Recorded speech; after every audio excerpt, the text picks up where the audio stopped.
കഴിക്കാൻ കാരണം വേറെ എന്തല്ല. ഇപ്പം നവനീതിൻ്റെയും ഈ പ്ലേയേഴ്സിൻ്റെ ഒക്കെ കണ്ണിന്ന് വെള്ളം വന്നു അല്ലേ.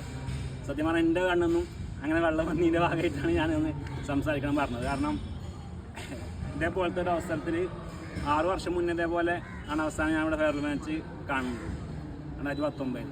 അപ്പോൾ ഞാൻ ഈ പറയും പോലെ എനിക്ക് ഫുട്ബോൾ അങ്ങനെ കളിക്കാനൊന്നും അറിയില്ല, അങ്ങനെയല്ല തീരെ കളിക്കാൻ അറിയാമെന്ന് പറയുവാണെങ്കിൽ. പക്ഷേ അറിയാമല്ലോ, മറ്റേ സിദ്ദീഖ് സിനിമയിൽ പറഞ്ഞ പോലെ മലപ്പുറത്തായിരുന്നൊരു വികാരമായിരുന്നു. ഓക്കെ, അപ്പോൾ ആ വികാരം മനസ്സിലുണ്ടായതുകൊണ്ടായിരിക്കും ഒരു ഫുട്ബോൾ എന്ന് പറഞ്ഞാൽ ടീമിൻ്റെ കൂടെ എപ്പോഴും പോകും. അങ്ങനെ ഭയങ്കര എല്ലാ സമയത്ത് ക്യാമ്പിൻ്റെ സമയത്തൊക്കെ വരാറുണ്ടായിരുന്നു. ടീം വേറെ ടൂർണമെൻറ്റിന് കോഴിക്കോട് പോകുമ്പോഴോ അതൊക്കെ ആ സമയത്തൊക്കെ പോയിരുന്നു. അങ്ങനെ ഇപ്പോൾ സെനി പറഞ്ഞ പോലെ തന്നെ 4 വർഷം സെനി ഈ ഗ്രൗണ്ടിലാണ് ജീവിച്ചത് പറഞ്ഞ പോലെ തന്നെ ഞാനിവിടെ 3 വർഷം പോളിടെക്നിക്കായിട്ട് 3 വർഷം പഠിച്ചത്.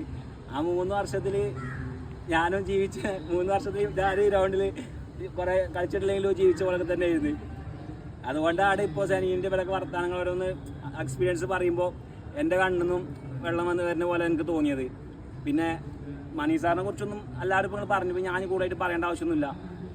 ബാക്കി ശിവ സാറിനെ കുറിച്ചും എല്ലാവരും പറഞ്ഞു. ശിവ സാറൊക്കെ അടുത്ത വർഷം റിട്ടയർഡ് ആവുകയാണ്. അപ്പം അതെ, അപ്പോൾ എന്നിട്ടും സാറിൻ്റെ ആ ഒരു 6 മണിക്കെന്നൊക്കെ കറക്റ്റ് വരും എന്നൊക്കെ പറഞ്ഞ് ഞാൻ ഈ പറയുന്നത് എനിക്ക് ഇത്ര സ്പിരിറ്റാണ്, ഞാൻ എത്രത്തോളം 6 മണിക്ക് വരുമെന്ന് എനിക്കറിയില്ല.